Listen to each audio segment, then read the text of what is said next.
I just want to say welcome to the 2023 State of the City Address for the City of Bedford. Special thanks to all of you for being here. I don't want to give a brief overview of what's happening in our fine city, and Mike will touch on all this in more detail. Many of these are culmination of months and years of planning and implementation and hard work, but now actual work is being done, as we see over there at Tinkers Creek Park. And we'll see some more construction with Jay Honda on Rockside and Bartlett. I'm not hungry anymore. It's a timing thing right now, but it will happen. I've been assured that they're going to build there, which is great. And like I say, it's just a lot of hard work went into getting these things. But first I want to touch on the closing of Bedford Hospital, which is now 1 year since they closed. And as Mike and I promised, along with our law director, John Montello, we would fight to get a resolution to not having a hospital, and especially an emergency department here in town. A year later, we're still in that fight. It's been a challenge, but we have not wavered in that pursuit. And again, Mike will have some more to say about that.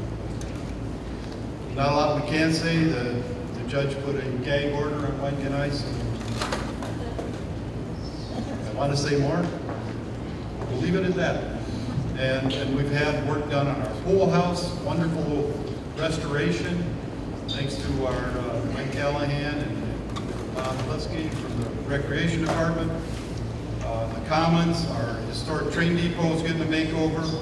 And Mike's going to show some plans for a beautiful gathering spot behind the depot. And over in that area, we made a partnership with Cleveland Metro Parks to build an event facility at Viaduct Park. It's going to enhance the town, and it'll all be connected with a pedestrian bridge from Egbert and Union over to Willis Street. That'll be an exciting thing. We're still working on that, but it's every day we're getting closer to that. And then we're going to upgrade all down Willis Street to make it a really, really beautiful area of our city.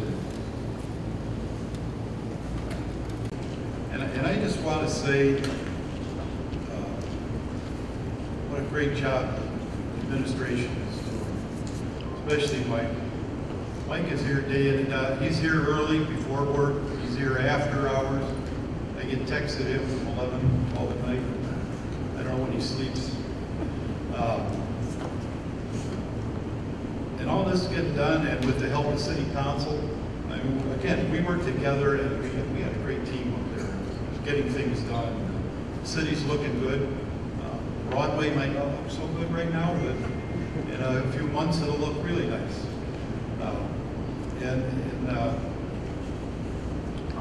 All these projects don't just happen. It takes years of hard work, diligence, creativity, and focus. And again, Mike, thanks to you and your team for guiding our city through these enhancements and still doing the day-to-day work to keep the city vibrant.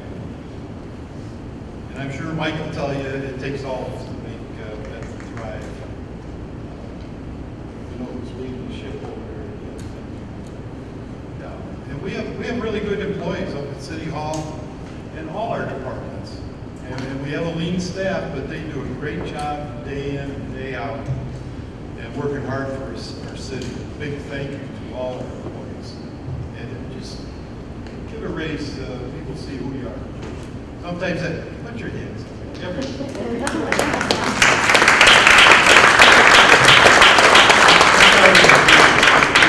You do a lot with a little. If we had the money, we'd be hiring more people and get more done. But you guys get it done all the time. Again, thank you. And also, I'm putting out a call again for a benefactor or maybe one or two more to help us put some more meaningful and beautiful murals on the buildings around town. It's been shown that murals have increased interest in the city for visitors and businesses. And hopefully you've seen the two that we have up there already. One across from the post office that is recognizing the Underground Railroad, which Bedford was a big part of, and Broadway Cycle Area. If you go up Tarbell, behind their business on Broadway, look at the back of their building. Spectacular mural. It's got a bike in it, of course. It's really great. And we need to get more of those around town, really get this place looking great. And also, just on behalf of all our civic groups in town, is a call out for more volunteers. And everybody's always looking for help. You know, without volunteers, these businesses or civic groups just couldn't thrive. And you know, like the Rotary, the Lions, Meals on Wheels, Bedford Historical Society, Bedford Downtown Lions. They have many opportunities to serve. Some of them only take as little as 1 hour a week. So if you feel like volunteering, please contact them people. Contact us, we can get you in touch with them. And that's my plug for getting some help out for those guys. And I think I've said enough. We'll let Mike get into the meat of the presentation and get into some details of what's happening around town. Michael.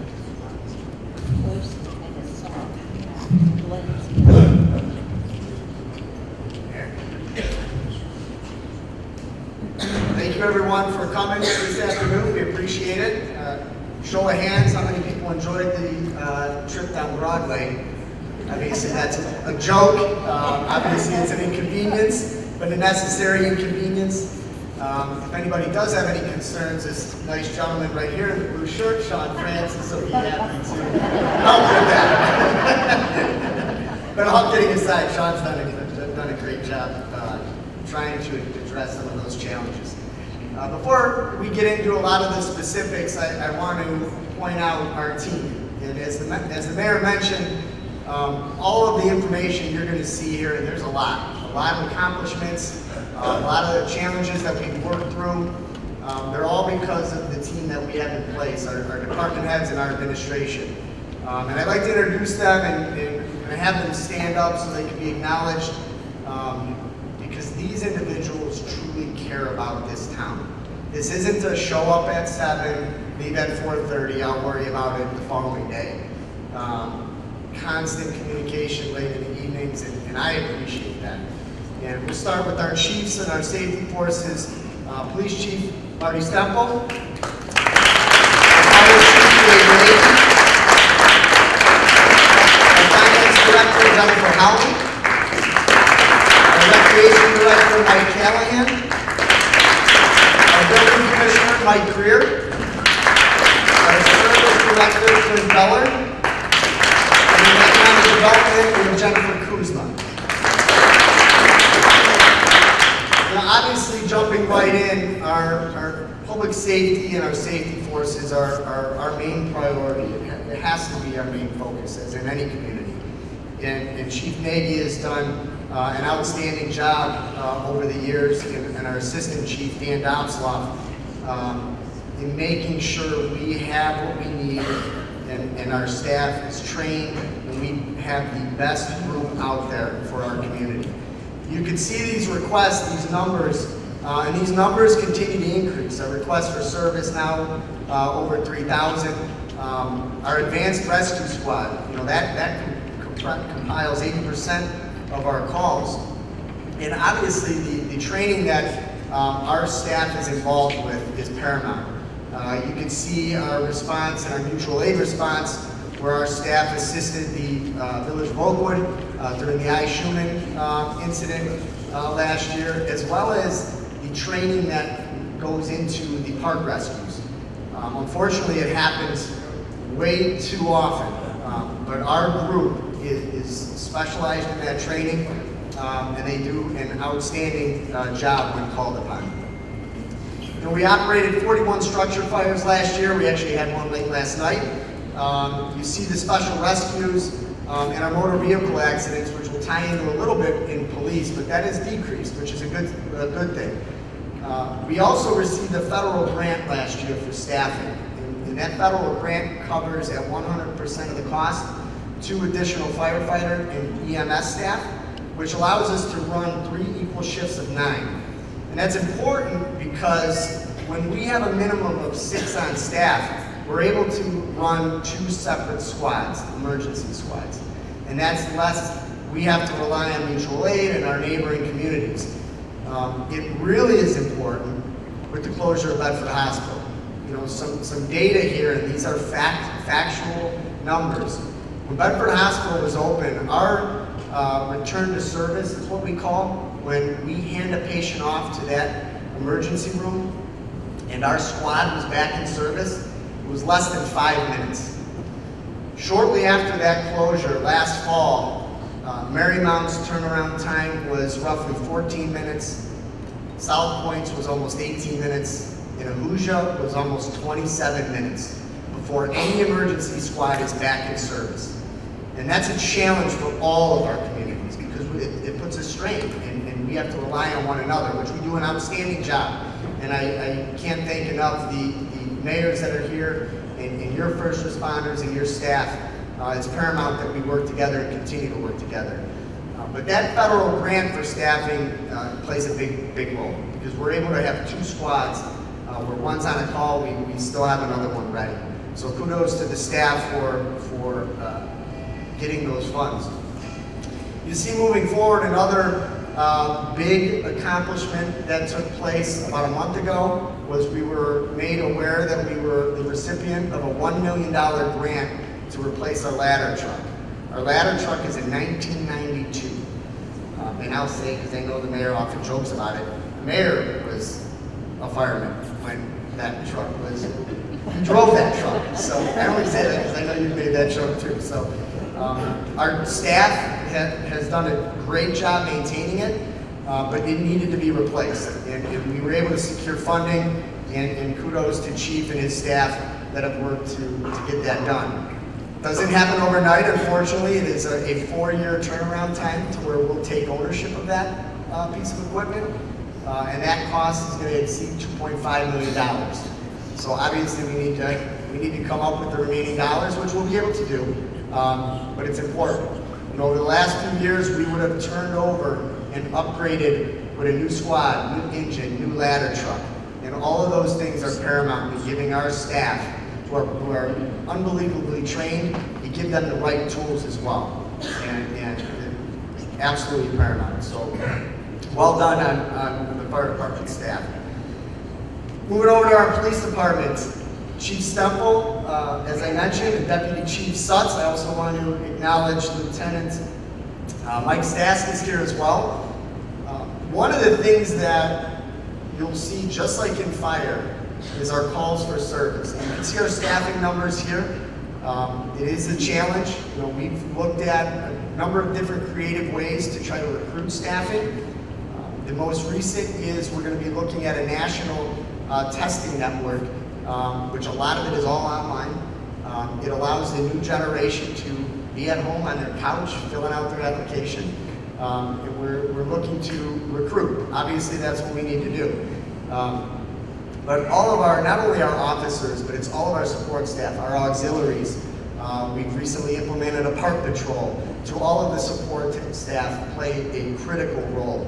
And I'll talk about calls for service, and we put together a little bit of data, because not all calls for service are bad, but the numbers have increased significantly. You know, to put it into perspective, in 2018, our year total for police department calls for service was 15,200 and change. At the end of last week, we were at 15,300. And we still have a quarter of the year to go.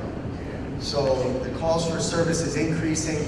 And again, it's not all bad, but because some of those are good, as you can see. Some of the simple data that we have here, you see in 2010, burglary numbers, they have dropped. You know, they have gone down. Same with robberies. You can go on to a number of different categories that they've done well. Some as far as disturbances or fights, they've been static. So there isn't major spikes in a number of different categories. But there are challenges that we are dealing with. Before I'll touch on one of them, as I mentioned in the fire department slide, the motor vehicle accidents. We know there's speeders, we know that The drivers nowadays are not as, running a stop sign or a red light. We see it often. But it is nice to see the drop. Over the last 3 years, our numbers, and these are, I think we're down 40 to 50 accidents a year. And that's significant, which is a good thing. What's a challenge is, and here's one stat that isn't not good, is stolen vehicles. And this isn't just Bedford. This is something that we've seen all over Cuyahoga County, all over nationally, to be quite honest. There has been an influx. We have done extended patrols, added patrols along our auto mile. And the good thing that has come out of this is our creativity amongst the staff in the patrol and communicating with our neighboring officers in those shifts and texting back and forth, be on the lookout for this, or hey, have you seen this vehicle? That plays a vital role. And collectively, there was a large arrest of a number of individuals. That was a large auto theft ring. And the best part about that story, obviously, is everybody getting arrested that was involved in it, was our K-9 unit was out on the call when they went and apprehended the one individual from Cleveland. And that K-9 unit was funded by the Bedford Auto Mile. It's just, it all comes full circle, which is great. But there's different things that we need to look at, and we're actually discussing those. I know the mayor mentioned additional cameras, and those play a vital role. And not only cameras, I think it's technology. And we are discussing what upgrades from a technology standpoint we can make to get this number to decrease. I also want to make a plug for our SEAL Narcotics unit. And this is not just Bedford, this is an area-wide agency. We work with a number of different communities. They have really been after it. And you talk about getting the bad guys. You look at their seizures from 2022, they seized almost $750,000 in cash, 99 firearms, and I think the scary stat is the 1,168 grams of fentanyl. That's massive. You see that photo on the right?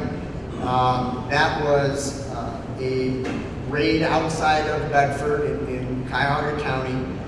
It seized well over $100,000 in cash, and I believe it was like 40 pounds of pills that contained fentanyl. That's a challenge, but this unit, and led by the chiefs, and they're after it, and they're doing a tremendous job, and I want to give them a plug, especially two individuals, and obviously they cut their faces off on purpose, so they're doing a great job, and please share that. All of our communities appreciate their efforts.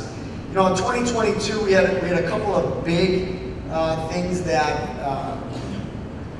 thank you to City Council for the support, was the implementation of our flock cameras. We strategically placed close to 16 cameras at the entrances of town in various locations. These cameras pick up the license plates, but what's more importantly is they are linked to the entire flock system. So any other community that has these cameras, we can tie into. So if an individual is committing a crime in Bedford and leaves Bedford, odds are we're going to know the plate, we're going to know who they are, and if they get picked up in another city, we're going to be able to follow them.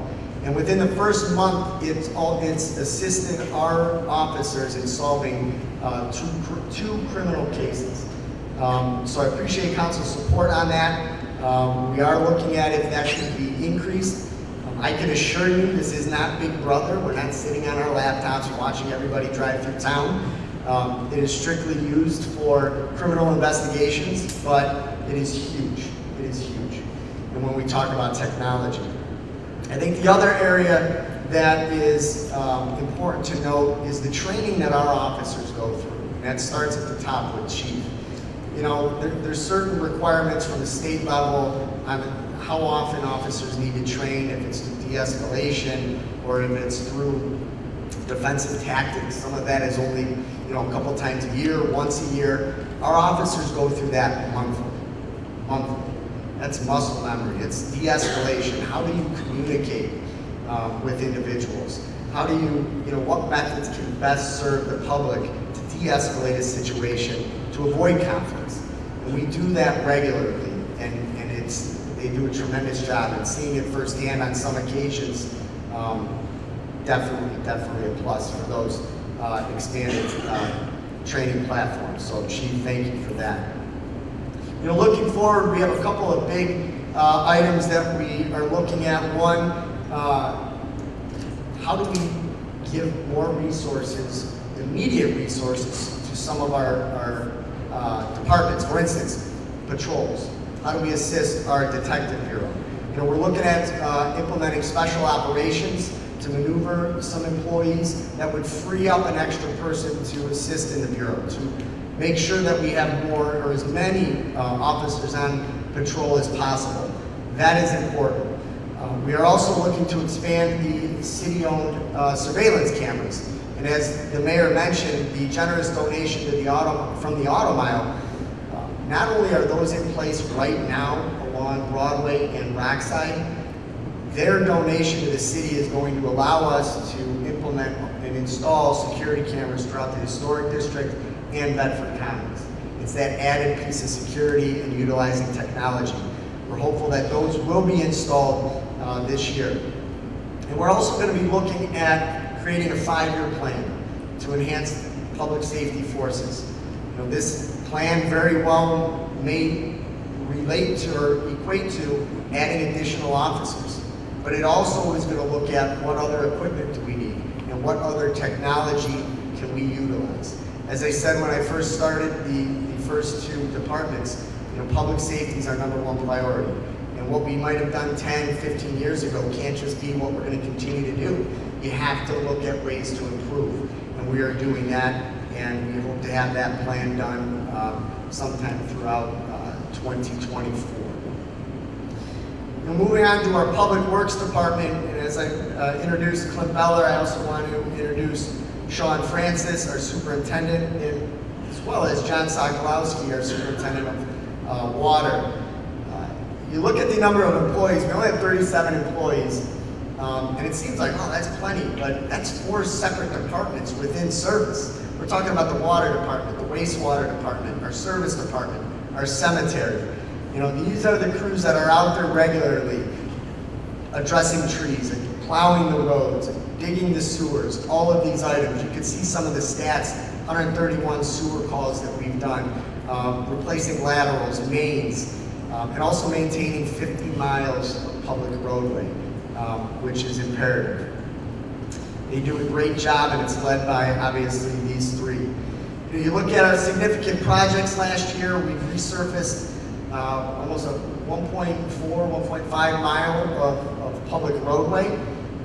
We've continued our sewer maintenance program, and that has been a proactive method where instead of waiting for those calls to come in or waiting that we know we have an issue, we are identifying certain areas of the community. We've purchased a mainline camera, and we've also have a new jet truck that allows us to clean these lines regularly. Put the camera in there, find out if we have an issue, and then obviously dig. Unfortunately, this past week we had to outsource that project. We had a dig on Southwick that Sean always likes to bring us problems. Clint and I joke about it. That sewer was completely blocked up, but it was 23 feet deep, and there was no way we were able to do that. But the point is, we're being proactive instead of reactive.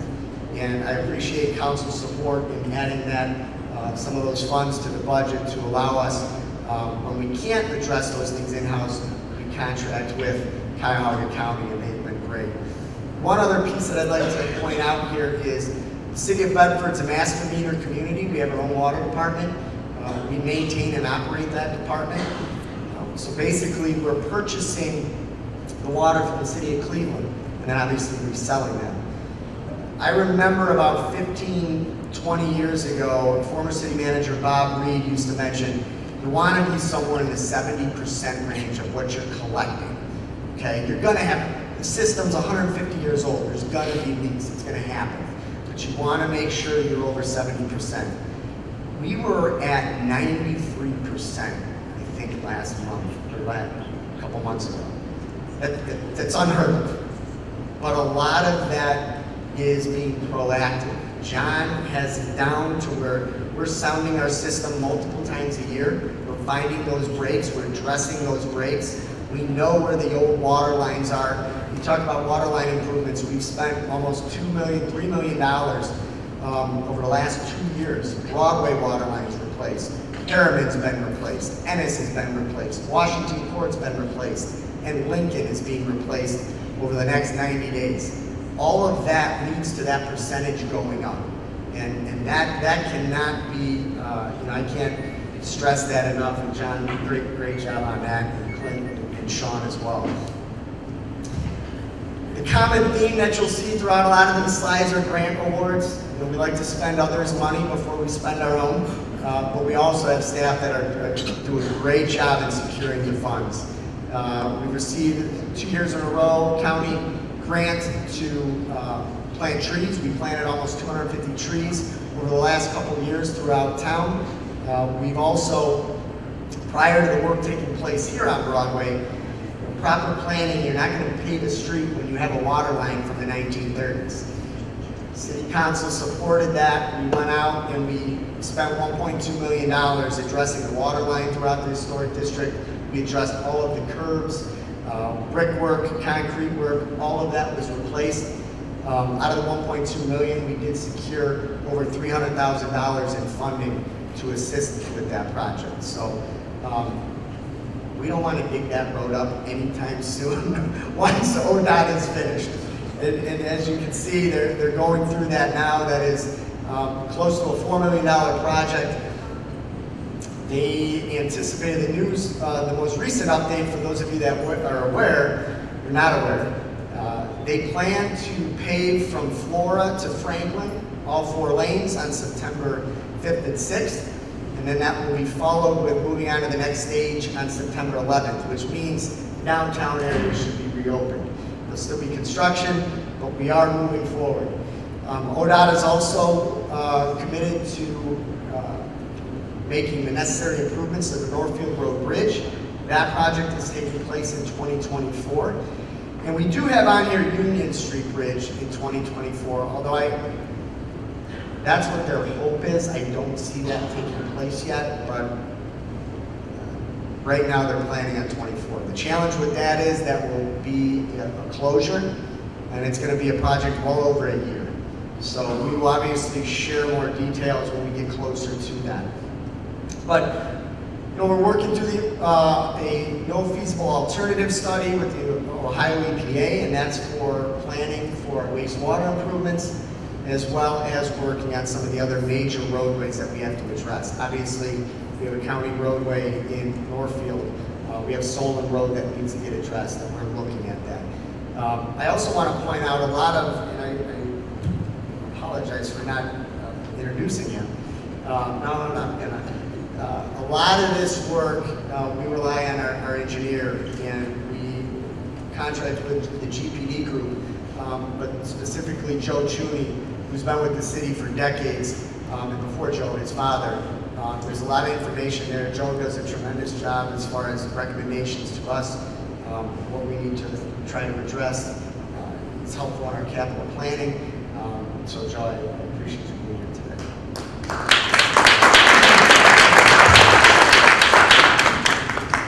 You can see some of the other photos that our staff does internally as far as all the repairs that we do. And there is a lot of training that goes into this as well. And I think the most important piece of training is obviously safety. And Sean and Clint do a great job in coordinating that. Our Parks and Recreation Department, Mike Callahan, our director. I also want to acknowledge Bob Plisky, our assistant. Bob has been here almost a year.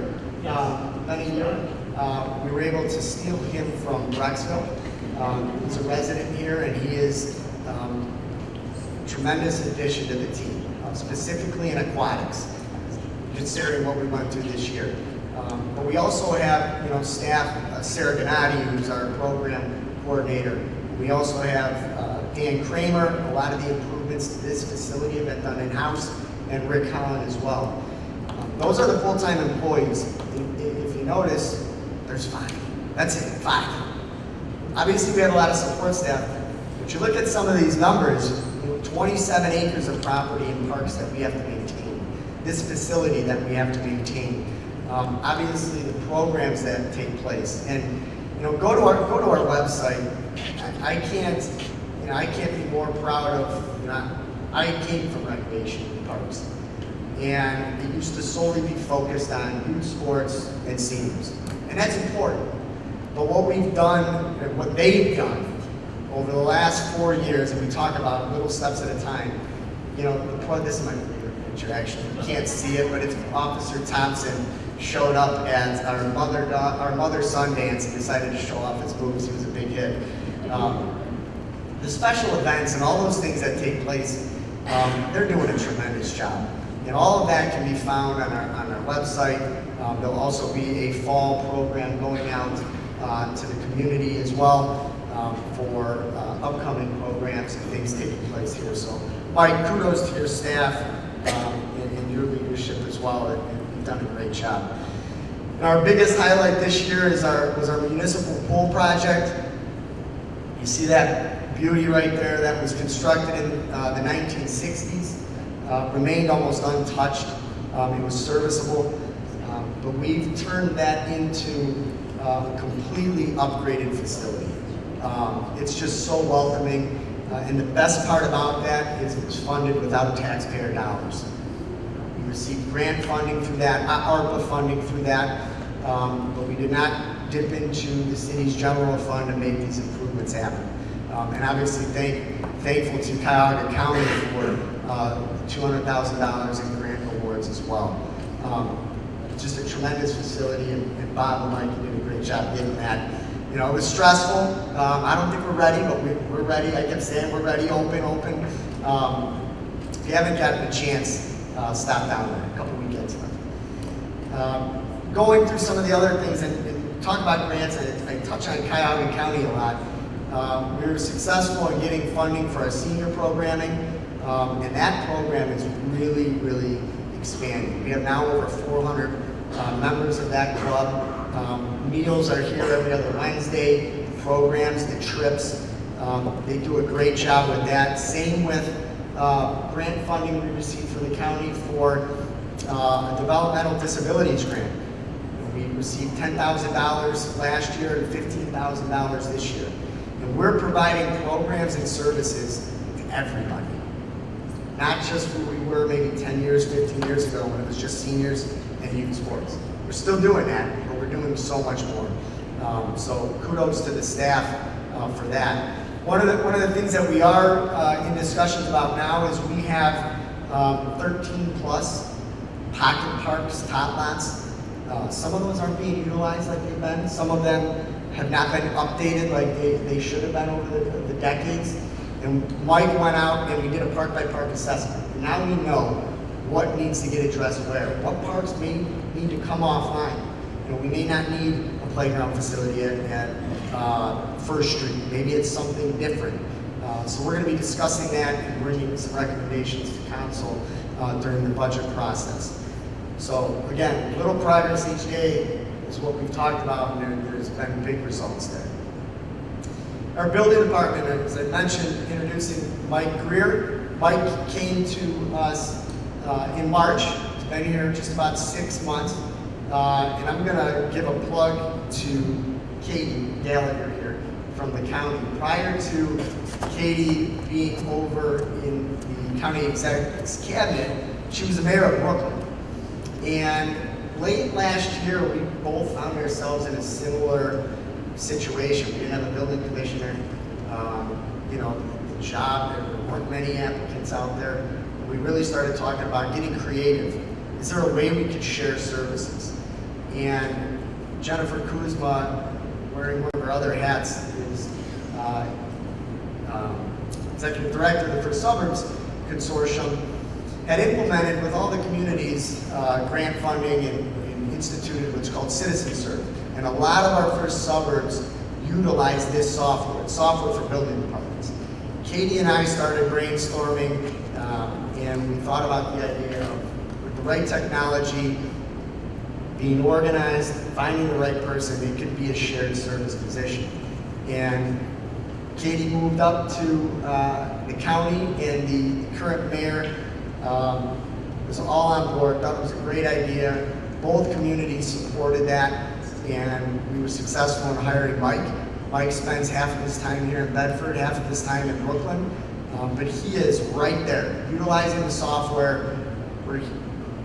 I call him when he's at Brooklyn, he's addressing an issue. We're more efficient, and we're operating much better than I think we were in the past. One of the pieces is, also outsourcing one component of specialized inspections. A year ago, you'd call for a certain inspection and you'd probably be 2 to 3 days out. You call before 3 o'clock, if you're a business owner and you call before 3 o'clock, you guarantee we'll have someone there the following day. That's operating more efficiently. And Katie, thank you for the ideas, and Mike, thanks for joining, and it's working very well. You can see our numbers, millions of dollars in construction value that we've had, contractor registrations, the permits, the inspections. Our staff are busy. We're actually currently trying to fill another vacancy in the department, so we are looking for a property maintenance inspector. And property maintenance is important. We talk about maintaining our neighborhoods. We don't have large tracts of blighted space, but we do have those homes that pop up that need to get taken down. And we have partnered with Cuyahoga County Land Bank, which can't speak highly enough of. Tremendous team there. They have come in and they've demolished homes where needed. We have plans within the next couple months to demolish 2 right on Center Road. 52 Center and 46 have been abandoned. Those will come down, we will own the property, and we're going to look to redevelop that space. So, great partner. But I think some interesting stats when we focus on this over the years and really working to maintain our neighborhoods. The triennial update, which took place a couple of years ago, those values, those property values were certified. And we've seen quite a significant increase. As our neighboring communities, which is great, as the mayor mentioned, as one goes, we all go. Maple Heights is tremendous. Your property values, I think you were the highest in Cuyahoga County. So well done. Looking at, for Bedford, our residential values went up 17%. That is above county averages of 16%. You look at our commercial value, that went up, I believe it was 10%. County average was 6, as well as our industrial. All of them went up. Property values have increased, and that's important. It's important for our neighborhoods, and it's important for the community. So, great work with the building department. Just touching base on our finance. Jennifer Howland, our finance director. Jen took over this time last year for Frank. And Allison Chance is joining us as our assistant. Allison, welcome. Thank you for being here. 2 tremendous individuals, as well as the entire department. You look at this little blurb right here. We received the 32nd Government Finance Officers Award as the Comprehensive Annual Financing Reporting Award. Skip to the bottom line. The bottom sentence is less than 5% of your local governments get this reward. Less than 5%. We've received it 32 years. 32nd time we've gotten that.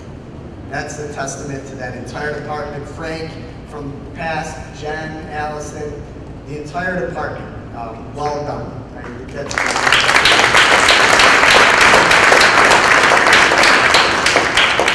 you see where we've concluded 2022. We really worked to build up those reserves. Those reserves are just under $10 million. We've done well, but knowing what we're going to be looking at with university hospitals, we will rely on some of that, for sure.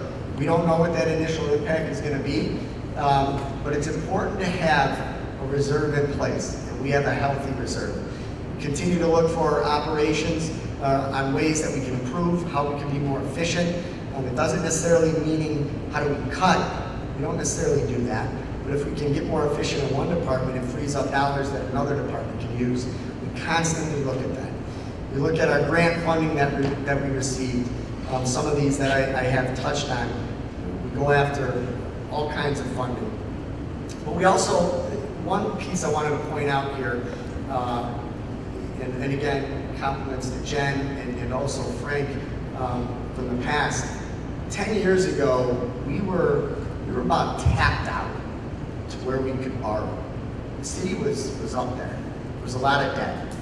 And over the last decade, we have worked to obviously continue to provide the top level services that we do, continue to improve our departments, make purchases, and we've reduced that debt significantly. We are in a tremendous place today to where we do have priorities that we need to address over the next couple of years. We're going to be able to go out there and we're going to be able to secure the funding to do so. So compliments to the finance department, the leadership, current leadership and past leadership, well done. And I think one piece in here that really stood out is, our bond rating remained AA minus, A1 with Moody's and Standard & Poor's. We did have a discussion, and we met with Standard & Poor's a couple months ago to discuss the rating, and they confirmed that rating stayed where it was. Even though we lost our top employer, they kept our rating where it was. And that's because they believe in the leadership, and the leadership is proving to be fiscally responsible with the public's dollars. So well done to the finance department on that. One big news that we did have this year, apologize, I'm talking too much. We did switch over to RETA, and we believe that, again, it was a strategic move. We think that we will see an increase in our tax collections. It's more efficient. Obviously, no one likes change, but RETA has more resources than we do. But we also retained a staff member within our department to where they're to address, obviously, any public's concerns. You can still call us, and we'll still guide you in the right direction. We did make that change. Looking at it, I talk about borrowing in large projects, and we are currently prioritizing those projects. We know we're going to have a multi-million-dollar improvement needed at the wastewater treatment plant that we're looking at. We're also looking at resurfacing all of the municipal lots. We know we have the ladder truck purchase coming up, as well as a number of other improvements. So we're going to be going through that, prioritizing over the next couple of months, and then sometime late 24, we'll be making a recommendation to City Council. You can see, our collections, where we're at, the interest that we've earned. Done a great job. Our economic development department, and obviously she moved over there, Jennifer Kuzma. Jen, great member of the team. Obviously, tremendous resource, not only from my office, but all of the departments when it comes to grants. She also is the executive director of the Northeast Ohio First Suburbs Consortium. And it's a great group. And I also want to give a plug, the mayor did not mention. He is the chair of that mayor's group. So it is a group, share ideas, look at things that we can improve collectively. Jen leads that. And we've seen a lot of successes as far as the economic development, some things that we're working on. As the mayor mentioned, XELLIA, they continue to grow. And they're doing a tremendous job where they're at. They've created a line now where obviously you have the medicine in the vials. There's now a process where they put that in the bags, the IV bags, and they're ready on hand at the hospitals. They are, correct me if I'm wrong, but they are one of, I think, only four pharmaceutical companies in the entire world that is now able to do that. So they are doing tremendous. And you can see here that they're hiring. That's even better. The challenge is they're trying to hire. We need to work to, and we are. We're going to be working with them to try to get that information out. You don't have to be a top-level scientist. There's a long line of jobs that they're going to be looking to fill. And I'm actually going to, and I hope I don't mess this up technology-wise, I want to share a brief update of what's happening at XELLIA. We are on a journey where we're trying to transform what used to be a little API company into a fully integrated specialty pharmaceutical company in the space of 10 years. We are investing heavily in this site to be one of the most sophisticated and best manufacturing sites in the world. It's a huge opportunity for the local economy. In approximately 3 years, we could be employing up to 500 to 600 people. It's a very open atmosphere, and it's very productive that way. Whether you have the site head or a contractor, everybody's sitting in the same place with the idea that the goal is to get this site running. When I first got here, we had just this tight, coordinated group of maybe 50 or so employees, and everybody just made you feel so welcome and warm. And even though I didn't have nearly as much experience as they did, they were so open to sharing with me. We're going to be making products here and medicine here that people need, that sick people need. And I think that that's something that you can take pride in. And we're supporting the fight against infection. And everyone has experienced that in their lives at some time or another. So I'm really proud to come here, walk in here every day. There's never a dull moment here. So our goal at XELLIA is to lead the fight against infection. And we intend to grow by bringing value to the customer being the hospital, the physician, the nurse, and ultimately the patient. The company trusts in the youth. The company is not afraid to be a bit dynamic, not afraid to be a bit zesty, and they truly just give people the opportunity to shine. Be open, be transparent, have zest. We need to allow that. The zest is something that you can feel and you can touch every day here. We've got a lot of wonderful, talented technicians, wonderful, talented engineers and scientists who are really bringing this facility to life. There is no doubt that XELLIA North America is filling itself up with the best people in the industry. Every day we dare to be different and we dare to really explore how it is that we can work better together.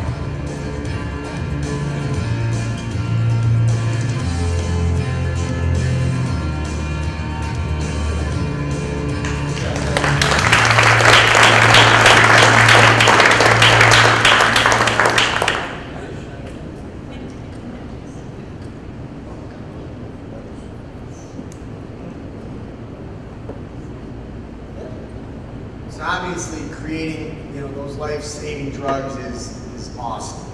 It's paramount. Hiring is also awesome, so that's good too. So well done. Anything that we can do to continue to support that we're here for. Mayor had mentioned Tinkers Creek Commerce Park, and I also want to once again give a plug to Cuyahoga County Land Bank, but also Cuyahoga County and the leadership down at the county offices. This site sat vacant for well over a decade, and the city took ownership of that site about over a year ago, and we have really pushed to get something happening. Let's move dirt. And last year, we had, as the mayor mentioned, we had acknowledged Lakeshore. We were actually worried we were going to lose Lakeshore. They are growing. They are bursting at the seams. And we didn't have a building. And we kind of pitched this idea to them. And I want to give a plug to Drew Siley, who was a developer that was looking at that connected with the Lakeshore leadership. And they are hopefully weeks away from moving dirt. And that's awesome. And I appreciate that investment in our town and staying here for another 100 years. Great work. We also, as the mayor mentioned, Cleveland Tank and Supply, they did break ground. They are constructing their facility over there that's going to bring north of 60 employees to the city of Bedford as well. So we are getting development there. We have a couple parcels left, and we hope to attract a couple of more. And kudos to, obviously, our finance department, John and Jen, on creative work that needed to take place to free up that property. We look at some of the things that we're looking at in the future, and obviously we touched on Tinkers Creek. The University Hospital's redevelopment and that campus, that's significant. That is number one on our priority list. as the mayor mentioned, there isn't a whole lot we can discuss right now, other than, we have not wavered on what we want. We want to see a property and facility that has zero restrictions and that gives us the best ability to attract a healthcare institution to that site. That's what we want to see. And we haven't wavered from that. The only other thing I'll say is last year I mentioned we're probably in like the second inning of a 9-inning game. We're probably in the bottom of the 8th, top of the 9th. And as much as I want to share today, we can't. But look, and hopefully over the next 30 to 45 days, we'll be able to have some announcements coming out of that litigation. So that is our #1 priority. But moving down the list, obviously working with our auto dealers, specifically Mark Jacobson and Jay Honda, as they look to develop the Bartlett site that they acquired. APEC Engineering, that's an engineering firm that purchased the former YMCA. They are moving in next month. It is unbelievable inside there. It'll blow you away. Professional engineering is 20 plus employees will be at that site. Both of those are in Meadowbrook. We're going through a number of upgrades on the Bedford Commons as far as roof replacements, renovations to the public restrooms, renovations to the sound system, repainting, all of that done with zero taxpayer dollars from the city, all coming from grant awards through Cuyahoga County. And you'll see as we get into some of the other items here, more exciting items. Over the years we've talked about how do we connect downtown Bedford, the historic district, to the metro parks. And we've talked about the Willis Street strip, we talked about putting that bridge over the falls, and we were awarded a grant through NOLACA for the Transportation for Livable Communities Initiative, and that is the study and the planning that has to take place. This has to happen before we are eligible for the construction dollars. And we are going through that right now, which is exciting. The steering committee, a number of individuals on that, business owners are involved in that. And you'll see at the bottom there, September 13th, right here at Elmwood, we're going to be having a public meeting, and we want public engagement. That is important to get the feedback from the community. Not only will it look on how we can make those connectivities to our downtown district, but there's a number of properties that the city has strategically acquired over the last 10 years, and we're going to look at how do we redevelop that, and what are the best uses to redevelop that. So if you're available, attend that meeting.